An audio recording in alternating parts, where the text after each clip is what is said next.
दिल्ली में भाजपा सरकार जो कि 10 साल और 15 साल पुराने वाहनों को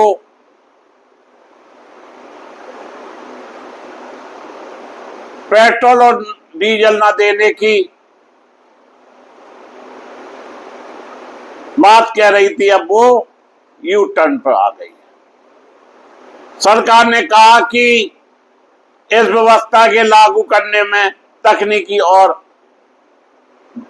व्यवहारिक कठिनाइयां हैं, इसलिए हम इसे फिलहाल स्थगित करने की सोच रहे हैं। दोस्तों,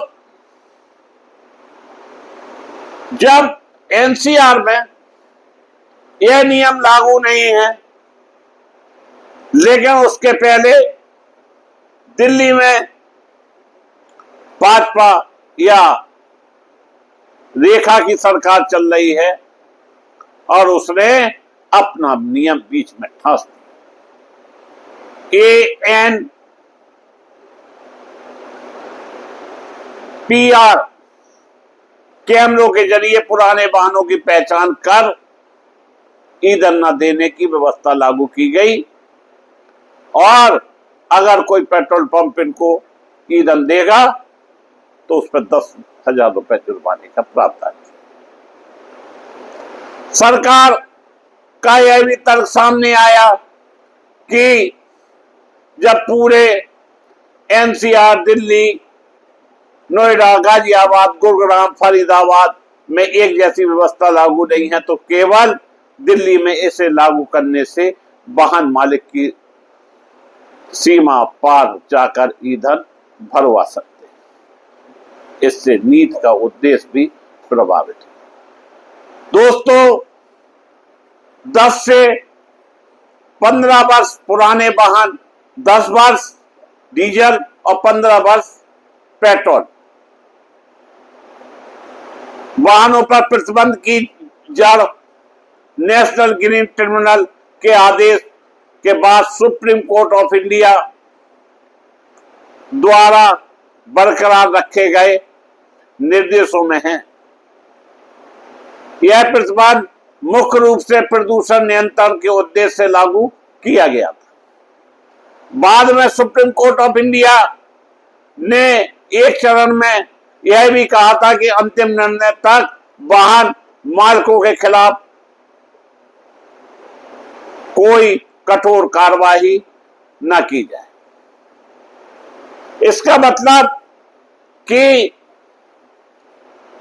नेशनल ग्रीन ट्रिब्यूनल में जो प्रदूषण हो रहा है, क्या वाहनों से ही हो रहा है, और जो फैक्ट्रियां चल रही हैं उनमें भी इंजन लगे हुए हैं, उनसे जो धुआं निकलता है उससे प्रदूषण नहीं होता है। बहुत से लोग जिनकी हैसियत एक वाहन खरीदने की बमुश्किल होती है, उन्होंने शौकिया वाहन खरीद लिया और 10 साल में वो 20,000 किलोमीटर भी नहीं चला। नौकरी बाहर कर रहे हैं, आए हैं, थोड़ा बहुत शौक किया और वाहन रख दिया। ऐसे वाहनों को भी लोगों को बेचना।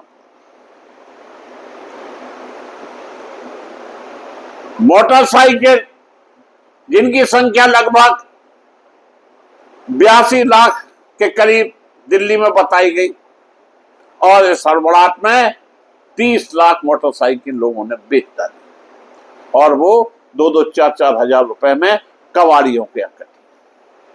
ऐसी महंगाई में व्यक्ति 2 पहिए का वाहन नहीं ले पा रहा है, 4 पहिए की सोचने की उसकी क्षमता खत्म हो गई और जो महंगे वाहन हैं 10 साल या 15 साल में उन वाहनों का कुछ नहीं बिगड़ता। संजीव कपूर विमानन विशेषज्ञ, उनका कहना है कि मिलिट्री में 42 साल पुराने वाहन उड़ रहे हैं, उनसे प्रदूषण नहीं होता, लेकिन एक सोची समझी रणनीति के तहत हर दिन एक नया लठ सरकार पब्लिक पर चला रही है। और जो कल तक भारतीय जनता पार्टी के सपोर्टर थे, आज वही चिल्लाने लगे हैं कि यह सरकार से परेशान करने के अलावा दूसरा काम ही नहीं करता। बैंकों से ऋण लेकर लोगों ने वाहन लिए, वाहन 25,000 चले, 20,000 चले, लाख सवा लाख चले, 10 से 15 साल में उन वाहनों का कुछ नहीं बिगड़ता है। लेकिन लगता है कि हिंदुस्तान की वाहन बनाने वाली कंपनियों ने मोदी सरकार से अपना कहीं ना कहीं सेटलमेंट कर लिया, जिसकी वजह से यह तुगलकी फरमान लागू हो रहे। वाहन हर आदमी की क्षमता नहीं है कि वो वाहन का रख रखाव झेल रहे, और खास तौर से जो बाहर नौकरी कर रहे हैं उन्होंने बैंक से लोन लेकर एक मकान बना लिया और परिवार में अपना स्टेटस बनाने के लिए एक वाहन खरीद लिया। लेकिन वाहन रखना अब उन्हें मुश्किल पड़ रहा है, क्योंकि 10 से 15 साल का नियम उनको आफत काटे। अगर जो कंपनियां कार निर्माता हैं वो इन वाहनों को कुछ चेंज कर सकती हैं और जिससे वाहन 10-5 साल के लिए और बढ़ाए जा सकें, लेकिन अगर सरकार ने कोई नियम लागू कर दिया तो उसका पालन होना चाहिए।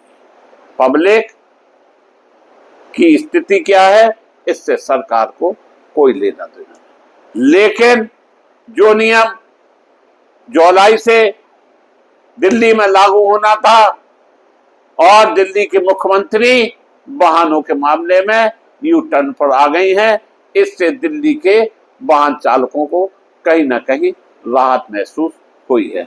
आगे देखो होता है क्या क्या। आज के लिए इतना ही, फिर मिलेंगे जल्दी हम आपसे। नमस्कार।